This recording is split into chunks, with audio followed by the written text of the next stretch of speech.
এই যে দেখেন বন্ধুরা, গাড়ি নিয়ে কেমন জায়গায় আমরা ফাঁসে গেছি। গাড়ি বন্ধ হয়ে গেছে, তেল নাই, তেল ভরতে খেলা ছিল না, তেলের জন্য পাঠাইছি আরেকজনের। তো এই যে আপনাদেরকে উপর থেকে আমি দেখাই কোন জায়গার মধ্যে আমরা এখন বাইজে গেলাম। আমাদের পাশে কিন্তু আজকে দুপুরবেলা, তো এই জন্য কেউ পাইতেছি না। দেখেন এই রাস্তা ধরে আসার সময় আটকাইছি আমরা। এই যে দেখেন পাথরগুলো, কত বড় বড় পাথর, পাহাড়ের মধ্যে অনেক উঁচুতে আমরা আটকাইছি। আশেপাশে কোনো নাই, আপনার তেলের পাম্প নাই, সেই জন্য কিন্তু আমরা আটকাইছি। ভাবছিলাম যে কোথাও তেলের পাম্প পাইলে তেল ভরে নেব, নতুন জায়গায় আসছিলাম তো সেই জন্য। এই যে দেখেন কত বড় পাহাড়, ওই যে সাদা দেখেন উপরে গেছে, এই পাথরটা দেখেন পাহাড়ে। আমি কিন্তু আসলে ওই নিঃশ্বাস ফেলাতে পারতেছি না, এরকম আর কি। তবে গাড়িটা যেই জায়গায় রাখছি রিক্স। পাহাড়ের উঁচু নিচুতে হাঁটতে কতটা কষ্ট হয় আপনারা জানেন, সেই জন্য কিন্তু আমার কথা বলতে কিংবা নিঃশ্বাস ফেলতে অনেকটাই সমস্যা হচ্ছে। আজ নতুন একটা এলাকায় আসা, ভাবছিলাম কোথাও একটা তেলের পাম্প পেয়ে যাব, কিন্তু পাইনি। অনেক দূরের রাস্তা, যেতে যেতে আমাদের তেল ফুরিয়ে গেছে। তো যাই হোক, কাস্টমারকে বলেছিলাম, বলছে অনেক দূর যাওয়ার পরে হয়তো পেয়ে যাবি, কিন্তু ভাগ্যক্রমে পাওয়া হয়নি। চলেন দেখা যাক কী হয়। অনেক সৌদির এই রাস্তা দিয়ে আসা যাওয়ার পথে যখন দেখি কেউ বিপদে পড়েছে গাড়ি নিয়ে, তখন কিন্তু তারা সহযোগিতার হাত বাড়িয়ে দেয় যে কেউ। তো ঠিক তেমনি এই দুপুরবেলা একটা সৌদি আমাদেরকে দেখে বলল, কি হয়েছে? আমরা বললাম যে আমাদের তেল শেষ হয়ে গেছে। তখন বলল যে আচ্ছা ঠিক আছে, আমি নিয়ে আসতেছি।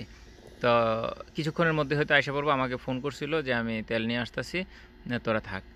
তো যাই হোক, আমরা একটু পরেই তেল নিব ওনার থেকে, নিয়ে আমাদের মার্কেটে আমরা চলে যাব। যেতে যেতে আপনাদের মাঝে একটু ভিডিওটা শেয়ার করব। জায়গাটা কেমন ছিল সেটা জানাবেন। আর আমরা সোফা সেটের কাজ করি। দেখেন আমাদের গাড়ির মধ্যে সোফা সেট আছে, পুরানো সোফা নিয়ে আসছি চেঞ্জ করার জন্য। কাপড় চেঞ্জ করব, তারপর কোথাও কোথাও ভাঙা থাকলে ওগুলো ঠিক করতে হবে।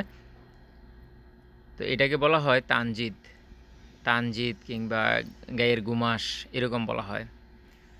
তো আমরা এগুলোকে কাপড় চেঞ্জ করব, আর কাস্টমারের বাসা থেকে এখন নিয়ে যাচ্ছি, পরে আবার কাজ শেষ হলে দিয়ে যাব।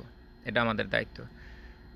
আমরা এই কাজ করি। তারপর নতুন সোফা সেট আমরা বানিয়ে থাকি। যে কোনো ছবি দেওয়ার পরে আমরা কিন্তু কাপড়গুলো চেঞ্জ করি, সেরকমভাবে আমরা বানাই। তো যে যেরকম মডেল নিতে চায় আমরা সেই মডেল বানিয়ে দিতে পারি। আমাদের কাজের ভিডিও দেওয়া আছে, আপনারা দেখবেন, আশা করি ভালো লাগবে। অনেক ভিডিও দেওয়া আছে।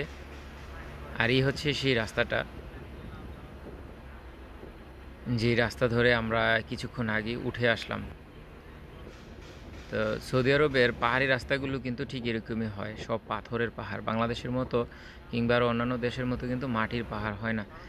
সেই জন্য বৃষ্টি আসলে ধস নামার কোনো সম্ভাবনা নেই। তবে হ্যাঁ, বৃষ্টি আসলে এখানে আরও বেশি সমস্যা হয় পানি আর পাথরের, কারণ এই পাহাড়গুলো থেকে বৃষ্টির স্রোতে, পানির স্রোতে কিন্তু পাথর পড়ে। সেজন্য এই রাস্তা দিয়ে বৃষ্টির সময় গাড়ি নিয়ে চলাচল করতে অনেকটাই সমস্যা হয়। দেখতে থাকুন, ভালো লাগবে ইনশাল্লাহ। এখন একজনের দিয়ে একটু তেল পাইছি আমরা, একটা কাস্টমার দিচ্ছে। সৌদিদেরকে তো ভিডিও করা যায় না, সেই জন্য। এই যে দেখেন সাদাত আছে পাশে। তো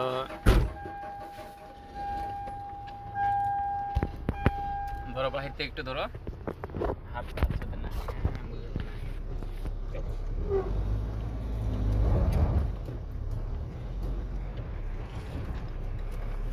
খোলো গ্লাসটা, খুলে নাও, খুললে বাইরে থেকে ধরো। গ্লাসটা যাতে না সুন্দর করে ধরো, আর যাতে না আলো রাস্তাটা ধরো, রাস্তাটা বাইরে দাও, আর বাইরে দাও।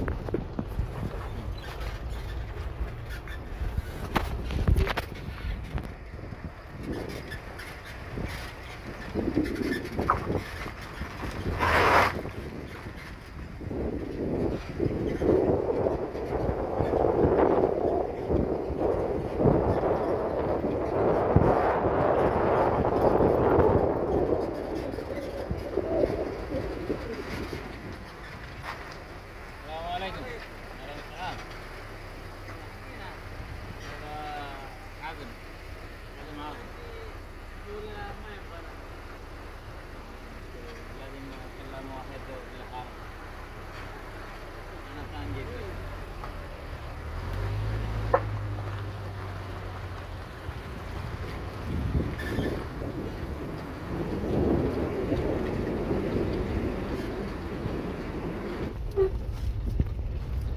এই যে বন্ধুরা, আজকের এই ছোট্ট একটা জায়গা আপনাদেরকে দেখালাম যে আসলে গাড়ি নিয়ে একটু বিপদে পড়ছিলাম, আমাদের তেল শেষ হয়ে গেছিল। আমরা ভাবছিলাম যে এই জায়গাতে আমরা তেল পাবো, কিন্তু আসলে তেল পাই নাই। আর টাইমটা ছিল দুপুর টাইম, নামাজের টাইম, ওই টাইমে ছিল বন্ধ। তো হঠাৎ করে এই পাহাড়ের মধ্যে তেল শেষ হয়ে গেছে। তো যাই হোক, একটু সহযোগিতা পাইছি একজন থেকে, আমরা যাইতে পারবো মাহাত্মা পর্যন্ত। মাহাত্মা হয়েছে তেলের পাম্প। তো সেই মাঝে আপনাদেরকে আমি দেখাইলাম যে আসলে জায়গাটা কত সুন্দর, অসাধারণ একটি জায়গা। পাহাড়ি এলাকা, পাহাড়ের রাস্তা অনেক উপরে, পাহাড়ের উপরে আমরা আটকাইছিলাম। তো যাই হোক, আলহামদুলিল্লাহ এখন বিপদ থেকে আমরা উদ্ধার হয়েছি। আমরা যাচ্ছি এখন দোকানে, আর কাস্টমারের বাসা থেকে মাল নিয়েছিলাম, সেই বিষয়টা আপনাদের মাঝে শেয়ার করলাম যে কতটুকু মাল আছে গাড়ির মধ্যে। তো ভিডিওটা বেশি লম্বা করবো না, আজকে অল্পতেই শেষ করব। আপনাদেরকে আরেকটু জায়গা দেখে আমরা পুরো নিচে কিন্তু আইসা পড়ছি। তো এইখান থেকে আপনাদের মাঝে ছোট্ট করে আমি আরেকটু দেখাই, এই যে দেখেন, তারপরেই শেষ করব। এই জায়গাটার নাম হচ্ছে আলফোরা, গনফুদা ডিস্ট্রিক্ট, নিমরাতে পড়ছে এটা।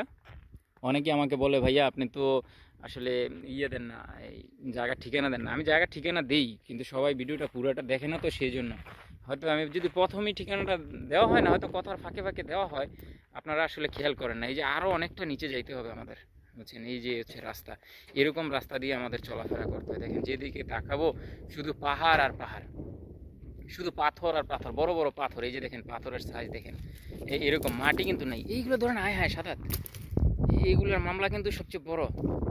এডি যেন হচ্ছে না ফুরে থাকুক, এডি আমগো ধরার দরকার নেই, না নাম তো না। এই যে দেখেন এই মালগুলো কিন্তু নিছি। আর দেখেন যেদিকে তাকাম শুধু পাথর আর পাথর, আর বড় বড় পাহাড়।